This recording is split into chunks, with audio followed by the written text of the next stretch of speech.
une stratégie de contenu doit venir supporter pas juste nos résultats, mais aussi le mode de vie, le style de vie qu'on veut adopter pendant qu'on le fait, parce que veut pas, n'importe quelle stratégie de marketing demande de l'investissement. Et il faut que cet investissement-là, il soit légitime, il soit légitimisé par nous-mêmes. Alors, quand on détermine notre vision, à ce moment-là, c'est beaucoup plus facile de dire, OK, alors cet investissement dans mon blog hebdomadaire ou dans mon infolettre ou dans mon podcast, il fait beaucoup plus de sens parce que je comprends comment il est connecté au big picture. Je comprends comment il est connecté dans la grande image que je me fais de mon futur. Vous écoutez l'ambition au féminin, épisode 55. Mon nom est Tatiana Saint-Louis et j'anime l'ambition au féminin, un podcast pour toutes les femmes pleines de vision, de talent et de drive qui désirent redéfinir le succès selon leurs termes et leurs conditions. Chaque semaine, j'explore seule ou en présence d'invités les thèmes entourant la réussite professionnelle et personnelle. Mindset, productivité, leadership, branding personnel, c'est le rendez-vous pour réfléchir à la façon dont tu veux vivre ton plein potentiel et laisser ton empreinte dans le monde.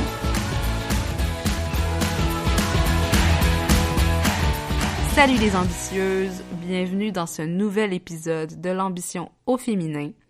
Aujourd'hui, je voulais prendre le temps de parler planification, mais plus spécifiquement de voir comment est-ce qu'on peut planifier notre année et planifier notre contenu et arrimer dans le fond comment on fait notre marketing, comment on fait notre promotion, comment on reste constant et cohérent dans notre contenu tout en restant aligné avec nos objectifs, avec notre vision pour notre business, pour notre vie, pour nous-mêmes. Avant de continuer, je veux juste prendre quelques minutes pour vous inviter officiellement à mon atelier de planification annuel, le Vision Party 2021 avec M.Ta Marque. J'ai conçu, dans le fond, cet événement-là de 3 heures pour toutes celles qui, comme moi, ont de la misère à s'asseoir pour faire le bilan et vraiment réfléchir stratégiquement à leur année. Puis je me suis dit, tu sais, tant qu'à le faire, je vais mettre une date à mon agenda, puis je vais inviter les autres à venir me rejoindre pour faire la même chose. Je vous donne un step-by-step, je vous fais un petit workbook comme d'habitude où je vais vous guider à travers les différentes étapes de planification allant de la planification des grands objectifs jusqu'à les périodes de promotion et aussi comment faire notre calendrier de contenu. Grosso modo, naturellement, on a juste 3 heures, là. Mais l'objectif, c'était vraiment genre de vous permettre de bloquer du temps à votre agenda puis qu'on aille le faire ensemble parce que je trouve ça tout le temps le fun d'être en groupe quand on est en train de brasser des grandes idées, des grandes visions. Donc, je vous laisse le lien à mtamarque.com/2021. C'est 2021 comme l'année. Pour avoir, si vous voulez avoir un peu plus de détails là, sur cet événement-là. Alors, pour en revenir à nos moutons, j'ai eu l'idée de vous parler de planification aujourd'hui, surtout de planification de contenu parce que j'étais au sein de mon groupe La Fabrique, qui est ma communauté de pratique pour créateurs de contenu, puis ça revenait souvent la question de savoir, mais je me sens pas bien préparée pour mon lancement. J'ai l'impression que il y a tellement de choses à faire au niveau du contenu. J'ai l'impression que je m'éparpille. Je sais pas où trouver le temps pour écrire mes publications, des choses comme ça. Puis souvent, ils vont me demander, tu sais, est-ce que tu peux me montrer un exemple de comment tu fais ton calendrier de contenu, comment tu planifies tes choses. Puis le fait est que, bon, moi, ça fait assez longtemps maintenant que je crée du contenu, que ce soit au niveau du blog, des infolettres ou même maintenant du podcast, que c'est sûr que j'ai des fonctionnements, j'ai des façons de faire qui sont quand même assez intuitives et qui sont très, très, très bien intégrées parce que je crée depuis des années et des années et je viens d'un milieu qui est très... Tu sais, je viens du milieu de la littérature, je viens du milieu de l'édition, où je devais créer constamment aussi. Donc, tu sais, il y a des choses, il y a des fonctionnements que moi j'utilise qui sont pas nécessairement ce que je suggère à des gens qui ne font pas de la création de contenu à temps plein ou même que c'est juste une activité de support. Cependant, s'il y a une chose par contre que je peux vraiment vous aiguiller, c'est de savoir comment est-ce qu'on peut rester cohérent, comment est-ce qu'on peut rester en ligne pour que notre positionnement, pour que notre contenu suive, dans le fond, ce qu'on s'est fixé comme but, ce qu'on s'est fixé comme résultat. Et souvent aussi, ce que je veux juste noter avant de commencer à vous donner mes trucs, c'est que les gens, ils pensent souvent que ils ont un problème de contenu, ils ont un problème de connexion, où ils doivent apprendre certaines techniques pour mieux écrire, pour mieux communiquer, pour mieux utiliser tel ou tel réseau social. Mais le vrai problème est beaucoup plus profond. Ça, c'est juste un symptôme souvent. C'est un symptôme de un positionnement qui va pas être clair, d'un message qui va pas être clair, d'une offre de service qui va être éparpillée, ou d'un produit ou d'un service qui va pas avoir été validé auprès d'une réelle clientèle, d'une réelle communauté. Et moi, comment je vois le contenu, c'est que la stratégie de contenu va permettre d'aller valider, affiner le message, communiquer avec notre audience pour qu'on puisse avoir ce feedback qui nous permet d'être encore plus au service de notre public, de nos clients. Bon, ceci étant dit, il y a des façons quand même de planifier son contenu pour soutenir nos objectifs annuels. Et tout commence naturellement par définir quels sont ces objectifs annuels, c'est quoi notre vision. Et en coaching, souvent quand je travaille avec des gens, tu sais, je prends quand même un assez gros moment, un assez long moment pour vraiment bien déterminer c'est quoi ta vision, mais pas juste qu'est-ce que tu veux faire, là. Tu sais, c'est quoi ta vision pour ton entreprise? C'est quoi ta vision pour ta vie, tu sais? Puis c'est comme combien d'argent tu veux faire, combien d'heures tu veux travailler, combien, tu sais, c'est quoi pour toi l'impact? Est-ce que c'est important? Qu'est-ce qui est important pour toi? Qu'est-ce que tu faisais qui te procurait du plaisir? Qu'est-ce que tu fais aujourd'hui que tu veux arrêter de faire? Tu sais, toutes ces affaires-là, ça correspond à me donner une vision, justement, assez claire de la destination qu'on essaye de rejoindre parce que, selon moi, une stratégie de contenu doit venir supporter pas juste nos résultats, mais aussi le mode de vie, le style de vie qu'on veut adopter pendant qu'on le fait parce que veut pas, n'importe quelle stratégie de marketing demande de l'investissement. Et il faut que cet investissement-là, il soit légitime, il soit légitimisé par nous-mêmes. Alors, quand on détermine notre vision, à ce moment-là, c'est beaucoup plus facile de dire, OK, alors cet investissement dans mon blog hebdomadaire ou dans mon infolettre ou dans mon podcast, il fait beaucoup plus de sens parce que je comprends comment il est connecté au big picture. Je comprends comment il est connecté dans la grande image que je me fais de mon futur. Donc ça, c'est hyper important, puis c'est notamment pourquoi dans le planificateur que j'ai créé pour mes clients, je pense les 15 premières pages sont dédiées aux objectifs annuels. Donc, est-ce que ces objectifs annuels-là, ils sont quantifiables? Est-ce qu'ils sont mesurables? Est-ce qu'ils sont précis? Et moi, je vous suggère quand vous faites vos objectifs annuels, de pas vous faire des objectifs de business puis des objectifs de vie, mais de toutes les mettre dans le même panier, tu sais. Pas plus que 10 objectifs, mais de déterminer. Là-dedans, je vais inclure aussi les objectifs, tu sais, au niveau de ma santé, au niveau de mes relations, au niveau de mes loisirs, etc., etc., parce que notre temps est limité, puis c'est pas vrai que la business est distincte de notre vie. Ensuite, bon, on commence avec la vision, les grands objectifs, ce qui nous permet non seulement de déterminer, bon, ça va être quoi le temps qui va être dédié dans la mécanique, tu sais, comme est-ce que dans ces grands objectifs-là, j'ai déterminé des périodes de création, est-ce que j'ai des gros projets qui sont en lien avec ça, par exemple, si j'ai un objectif de notoriété, est-ce que j'ai décidé, tu sais, comme moi, en 2020, j'ai lancé mon premier podcast, est-ce que cet objectif-là, il rentre dans un objectif de notoriété? Est-ce qu'il rentre dans un objectif qui est plus grand? Est-ce que c'est juste un projet comme ça que je me suis donné sans raison vraiment?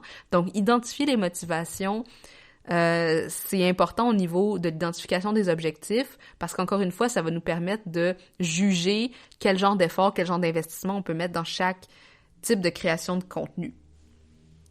L'autre chose avec la planification annuelle, c'est que ça nous permet aussi de revoir nos piliers de contenu. Parce que si vous faites votre planification annuelle au niveau personnel et professionnel, à ce moment-là, vous pouvez aussi prendre un moment pour réfléchir à la situation spécifique de votre business à un point X. C'est un excellent moment pour repenser à son positionnement de marque et savoir si le positionnement que j'ai établi au cours des 12 derniers mois ou peu importe, est-ce qu'il est encore cohérent avec, 1, ma vision, et 2, est-ce que les outils que j'ai en place dans ma business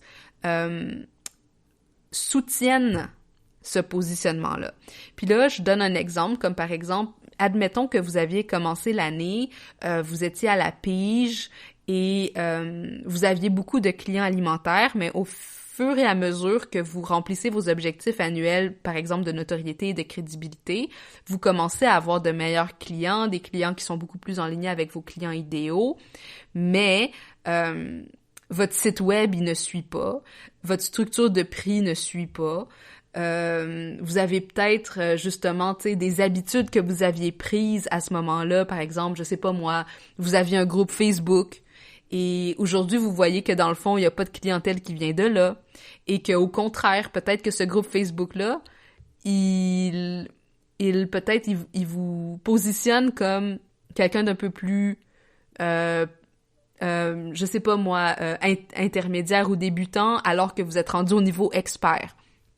Donc, le bilan de fin d'année et aussi l'identification des objectifs annuel va permettre de s'arrêter aussi pour réfléchir au positionnement de l'entreprise et voir, tu sais, est-ce qu'il y a des choses à réajuster, notamment au niveau du contenu, et est-ce que j'ai appris des choses sur ma clientèle qui va me permettre de mieux enligner justement mes objectifs de business pour mieux la servir. Et là, ça va pouvoir se décliner en différents types de contenus aussi, comme des nouveaux freebies, des nouvelles offres de services, des nouveaux cours en ligne, des nouveaux webinaires, un nouveau podcast, ou justement de décider, ben tu sais, comme je viens de dire avec le groupe Facebook, ça ne me sert plus, ça sert plus mon public, on va l'éliminer.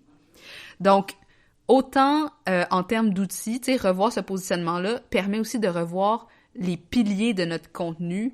Donc, est-ce que les grands angles de communication que j'utilise, tu sais, les grandes thématiques de communication que j'ai dans ma business sont encore pertinents et devraient être mis de l'avant. Souvent, ce que je fais avec mes clients, c'est qu'on identifie, tu sais, bon, on a identifié le persona, on a identifié ses désirs, ses besoins, sur quoi il a besoin qu'on lui communique. Puis là, je prends l'exemple de Aime ta marque, tu sais, c'est facile, tu sais, les grandes thématiques, c'est comme si vous aviez un blog puis vous deviez classer les catégories. Et avec Aime ta marque, il y a des catégories très claires. Il y a les catégories de présence web, il y a les catégories d'entrepreneuriat / avancement professionnel. Il y a la catégorie ambition, que j'appelle souvent coin perso parce que j'y mets des choses sur la motivation, le mindset ou des choses comme ça. Il y a la catégorie aussi...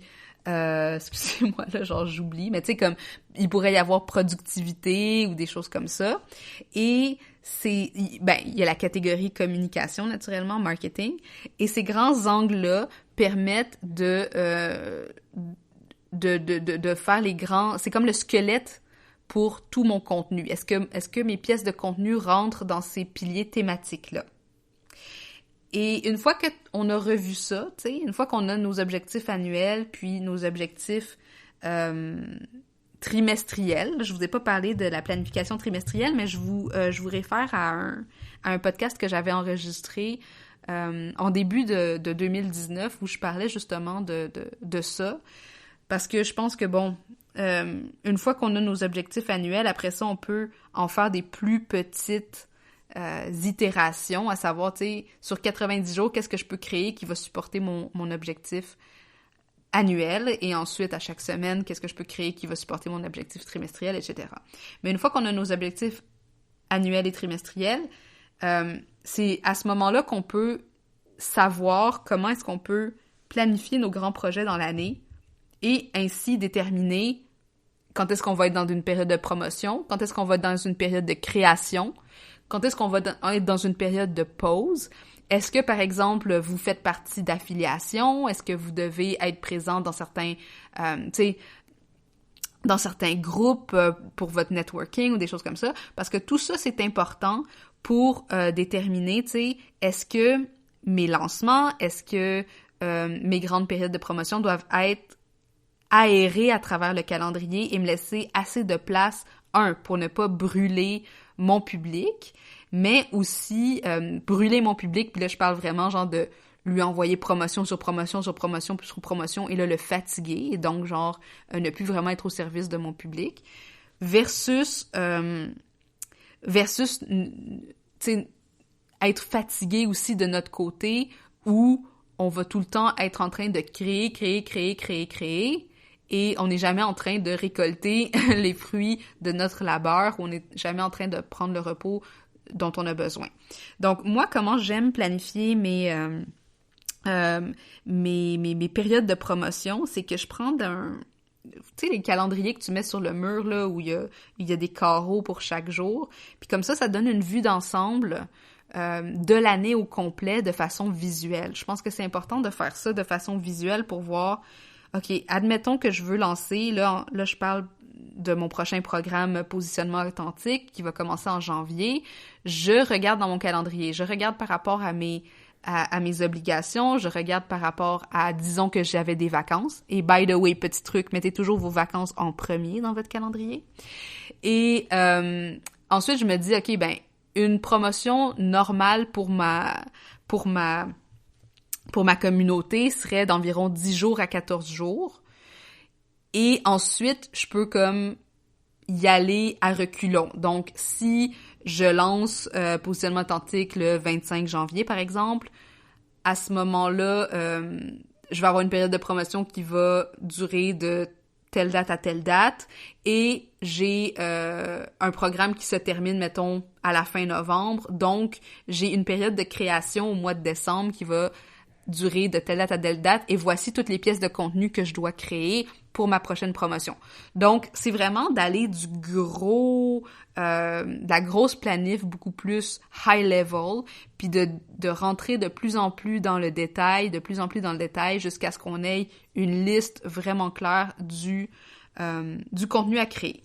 Là, je parle vraiment du côté promotionnel, mais ça peut marcher aussi avec le côté, tout ce qui est beaucoup plus maintenance du contenu, comme par exemple, tu sais, si vous avez une infolettre hebdomadaire, si vous avez un podcast, un blog, en connaissant vos périodes de promotion, vous pouvez aussi mettre en place le contenu qui va supporter cette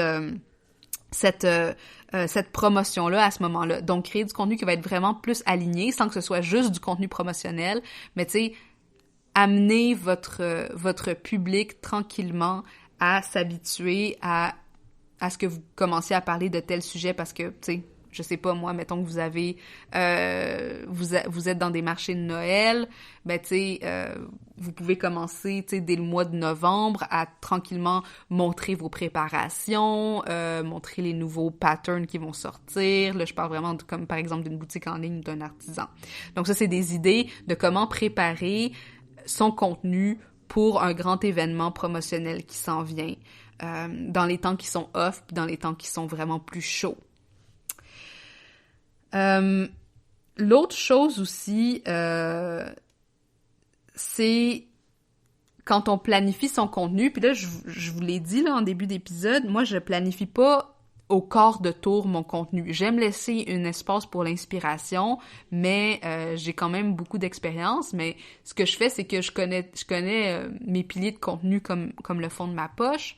Mais ce que j'ai, c'est que dans mon horaire, j'ai des périodes où je dois écrire certains types de contenus. Comme par exemple, moi, tous les mardis, j'écris mon infolettre, que je sois inspirée ou non. Donc pour ça, tu sais, je garde mon information... j'ai comme une banque d'idées, j'ai des choses comme ça, mais je sais aussi que, bon, tu sais, comme par exemple, j'approche d'une période de promotion, donc il va falloir que je parle de certaines thématiques, de certaines choses, mais sachant que je vais rentrer dans une période de promotion un peu plus intense, je vais m'assurer de ne pas surcharger mes courriels d'appel à l'action ou de choses qui auraient comme objectif la conversion de ma clientèle, la conversion de ma communauté en clientèle. Ce qui me mène aux 4 grands objectifs de contenu dont je vous ai déjà parlé dans certains articles. Si vous m'écoutez, vous savez que je fonctionne beaucoup avec ça, parce que souvent, aussi une autre erreur que je vois dans les stratégies de contenu, c'est que les gens, ils vont soit axer tout sur la notoriété pour se faire voir, pour être plus visible, ou ils vont axer toute leur stratégie autour de la conversion pour aller chercher de la clientèle, faire des revenus, des choses comme ça. Mais une bonne stratégie de contenu, genre du contenu diversifié, va toucher à 4 grands objectifs de contenu. En fait, il y en a 3 et j'en ai rajouté un 4e, plus parce que je pense qu'on est rendu à un stade un peu plus avancé, mais de base, il y en aurait 3 qui sont les objectifs de notoriété, de crédibilité et de conversion. La notoriété, c'est traditionnellement ce qu'on perçoit comme la visibilité ou la popularité ou des choses comme ça. C'est de dire je connais ce nom. Et quand j'entends ce nom, je sais qu'il y a une personne relativement importante, puis là, importante et relative, naturellement, qui est derrière ce nom. C'est-à-dire... puis je donne l'exemple dans une infolette que j'ai envoyée récemment, je disais, on est tout le temps sollicité par n'importe qui, n'importe comment pour nous demander de signer un papier, de donner de l'argent, de lire leur article, blablabla. Il y a tellement de bruit qui vient vers nous qu'on met nos écouteurs, on essaye de pas entendre, on avance là, genre tête baissée, en espérant qu'on va pas se faire déranger. Par contre, si on voyait que notre acteur préféré était sur le bord de la rue et essayait d'attirer notre attention, ben là, on l'aurait reconnu parce que il y a cette notoriété-là. Et là, c'est sûr que, ben là, on va enlever nos écouteurs, on va lever la tête, puis on va s'arrêter pour lui parler.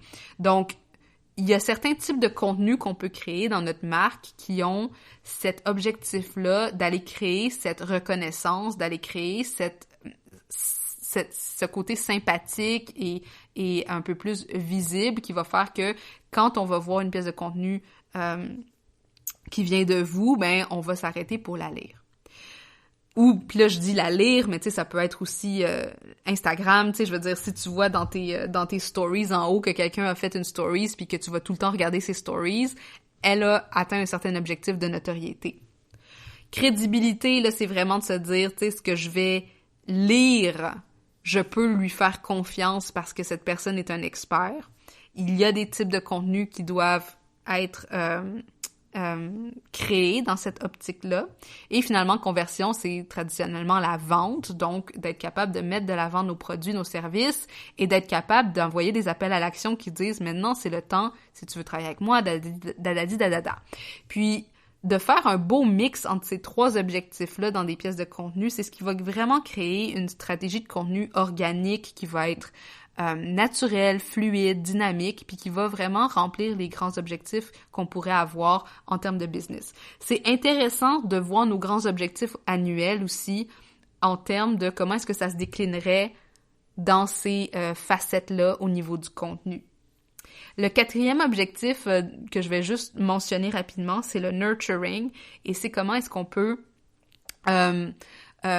s'occuper, dans le fond, nourrir nos clients ambassadeurs. Tu sais, comment est-ce qu'on peut leur donner, que ce soit du contenu ou autre, pour continuer à leur donner de la valeur, mais aussi leur donner la possibilité de nous référer, la possibilité de partager avec les autres la valeur qu'ils ont trouvée avec nous. Donc, comment est-ce qu'on peut s'occuper des clients qui ont déjà été conquis? Ou ça peut être des clients, mais ça peut être aussi des partenaires ou des gens avec qui on a travaillé. Et le nurturing, c'est quelque chose qui vient après la conversion, puis souvent, on met pas l'accent là-dessus parce que les gens, ils mettent beaucoup l'accent sur la vente, mais c'est très, très important pour la longévité et pour les bonnes relations et la notoriété at large, le capital de marque de notre entreprise. Je vous ai donné ces 4 objectifs-là, pas parce que vous devez, genre, vraiment réfléchir par rapport à ça tout le temps, mais vraiment de vous dire, tu sais, OK, ben cette année, est-ce que j'ai juste créé du contenu de notoriété? Ou est-ce qu'il y a une façon pour moi de mieux intégrer la conversion parce que j'ai l'impression que je fais pas assez de ventes par rapport au contenu que je crée? Fait qu'allez identifier c'est quoi les problématiques que vous avez au niveau du contenu, puis peut-être y penser selon ces 4 angles-là, puis voir comment vous pouvez être un peu plus on top of things de ce côté-là. Puis finalement, tu sais, pour bien planifier son contenu, se fixer des bons objectifs de contenu pour soutenir nos objectifs annuels. Après ça, il reste tout le mécanique, tu sais, comme choisir la fréquence de publication, faire un calendrier éditorial. Moi, j'utilise Notion, je suis en train de tout migrer mes contenus sur Notion parce que je trouve que c'est vraiment un espace tout en un pour savoir, bon, si vous travaillez avec une équipe, tu sais, est-ce que l'équipe, elle sait c'est quoi vos piliers de contenu? Est-ce que la ligne éditoriale est claire? Est-ce que vous avez une direction dans le fond? Puis c'est tout le temps ça, le plus important, c'est la direction. C'est correct de pas savoir au 31 décembre qu'est-ce que vous allez publier chaque semaine, que vous ayez un calendrier tout beau, tout fait, mais que vous ayez une bonne idée de la direction et que vous ayez pris un engagement au niveau de la fréquence. C'est probablement les choses qui vont être le plus important au niveau de la concrétisation de vos objectifs. Je vous encourage à réfléchir aussi à votre contenu en termes de est-ce que je crée du contenu longue durée ou juste du contenu éphémère, comme par exemple via des stories ou via des publications Facebook. Ça, c'est quelque chose dont je discute beaucoup dans l'infolettre aussi. Comment prendre en charge le contenu, pas prendre en charge, mais comment focusser sur du contenu longue durée qui va avoir du sens pour notre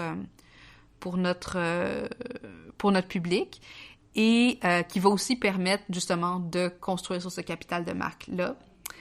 Et peut-être la dernière chose que je vous dirais aussi avant de vous laisser, c'est de pas oublier que le contenu, c'est plus que juste où on a de l'aise, où on est à l'aise de créer, mais là où notre client idéal va aller consommer son contenu, et c'est pour ça que c'est hyper important que le travail au niveau du positionnement soit fait, soit compris, soit intégré, pour que vous soyez pas en train de vous lancer dans des initiatives qui sont pas alignées avec ce client-là ou avec la vision que vous voulez créer à travers ce client. Voilà, c'était un peu ça, ce que j'avais à vous dire aujourd'hui en termes de contenu. Ça semble peut-être un peu technique, mais si vous y réfléchissez vraiment d'un point de vue big picture, vous allez comprendre comment tous les blocs s'intègrent les uns avec les autres. Et naturellement, si vous voulez faire partie de l'atelier de planification qui a lieu le 4 décembre prochain, je vous ai laissé les liens dans les show notes de cet épisode. Sinon, c'est à mtamarque.com/2021, donc 2021, pour réserver votre place. On va prendre 3 heures de notre temps pour s'assurer qu'on met en place les meilleurs objectifs pour 2021 et que c'est supporté par notre stratégie de contenu.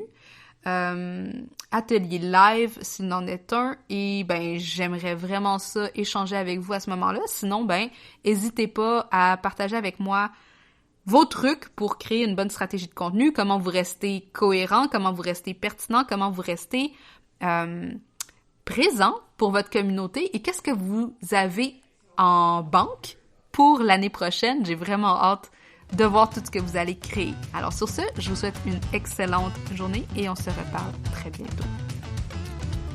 Salut les ambitieuses!